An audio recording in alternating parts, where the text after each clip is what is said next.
Welcome everybody to another episode of the Teardown. For those who may remember, several months ago we opened up a GPU, we stripped it apart to clean it up, and now it's time to put it back together.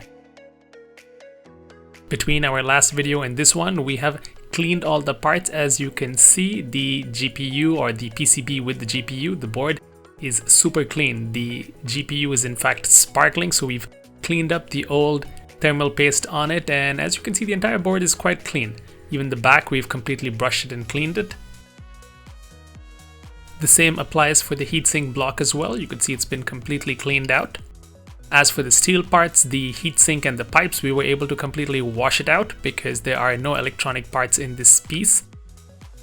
But on the other hand, the rear does have some soft padded parts, so that we had to wash with care. As for the metal frame that holds the fans, there's not too much to it, so we were able to wash this clean as well. In terms of additional parts, you can see that we have a new set of replacement fans, as well as some thermal paste. We do have unboxing videos for both of these, so do check those out. Now we are going to put this thermal paste on the GPU, and we do have some new screws as well to fix everything up. So without further ado, let's get straight into it. So first off, we're gonna do one more wipe off the GPU. Now it does look super clean, but being a non-clean room environment, of course there's gonna be some dust, so let's wipe it down with a cotton piece. And then we will also wipe down the soft pads which are gonna sit on the memory modules. Lastly, we're gonna wipe the copper block, which is gonna be right on top of the GPU. Alright, so now let's start with the thermal paste. So we open up the syringe type device and put out a small blob on the center of the GPU. And we use the included spreader to spread out the thermal paste. Now, this is not completely necessary. It's highly possible that if you put a blob in the center, once you turn it on, the heat will make it to melt and spread out. But anyway, just to make sure that we have complete contact here, we're going to spread it out and make sure that the entire GPU is covered with a nice coat of thermal paste.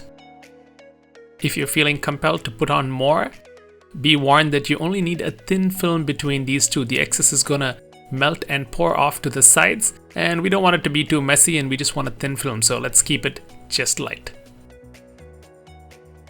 Now it's time to put the heatsink block onto the PCB board. So first let's line them up and just make sure that they are properly aligned and we have an idea of how it's going to sit together. And then once you're sure, we can put it down and press it down a bit, and this is where the heatsink paste will stick to both sides. Okay, with all the screws out and neatly organized, time to start putting them back in.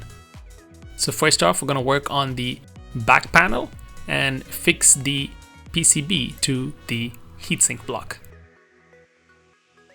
4 screws later, it's time now to get the fan shroud ready. So let's get the shroud and also the new fans.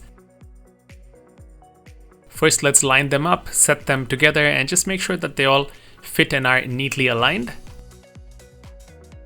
This process is indeed quite tricky because the fans are quite small and the points to connect these screws are in fact between the blades. As you can imagine, this took us quite a bit of time, easily 30 minutes or so, because there were quite a few intricacies and problems that we ran into.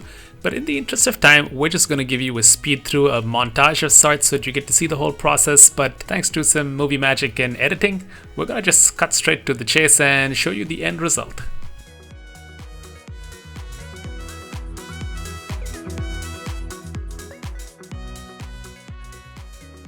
Okay, and there you go. All 3 fans are now fixed. So we need to also wire these fans so that they receive power, but we need to do it in a way that they do not obstruct or get in the way of the fans or the heatsink, and we need to do them along the sides. That's what we're going to do now, and we're going to use some insulation tape just to make sure that they are held in place. In the original assembly, of course, they were wired more neatly with some sticky pads which were built into the frame and some locking areas, but now with the rebuild it's not possible to get it in the same neat fashion, so we're going to use this insulation tape and make sure that the wires stay in place and don't foul the fan movement. Now we have the fan shroud module ready as well as the heatsink block ready, so it's time to fix these two and complete our assembly. Similar to the other steps, we will need to make sure that these two pieces are aligned and perfectly in place. Now, you might recall that there were 4 specific areas on the heatsink which had screws, and we will need to make sure that this fan frame or shroud aligns to that perfectly. And we also have the wires, so we need to make sure that they don't get caught or entangled or stuck in some part of the equipment where it's not supposed to be. So we need to carefully align these two and make sure that everything is in place. And that includes the really tricky screws which are in the middle of the heatsink. While for the purpose of convenience, we're going to speed through this process. Don't despair if you take a good 10 minutes to do this, because it did take us as well 10 minutes to actually align this, make sure that the wires were not in the way, and to completely have this set up and in place properly before putting in the screws. And now that everything is in place, we can start. So we start with the 2 screws at the front of the card. These are fairly more simple. And once we're done with that, we move on to the other slightly more complicated ones on the other side of the card. If you're enjoying this video, don't forget to like and share this with your friends. We need all the support that we can get to make this channel happen. Now you might be wondering how come the lower plate or the PCB is not connected to the heatsink, because we did fix those two together earlier. So I had missed out to connect the power cable for the fan. This is something that you might possibly also run into. So the smart thing would be to assemble the fan assembly, fix that onto the heatsink, and then fix it onto the board.